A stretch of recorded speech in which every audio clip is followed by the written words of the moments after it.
by interlinking beehives around a farm, we had to create a situation where if the elephants tried to push through, it would disturb the beehives, release the bees, and then the elephants would be scared away.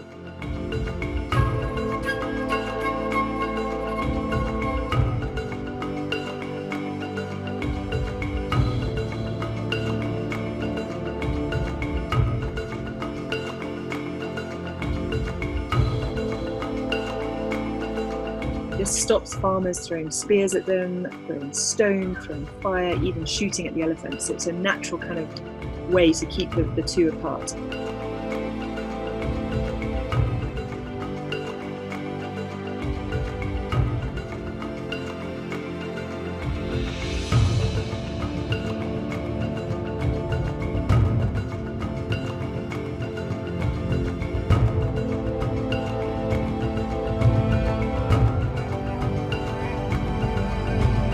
I think there's around 11 countries in Africa and 4 in Asia now trying it. And I even have some students I'm supervising in some of those countries to help them with their experiments and trials.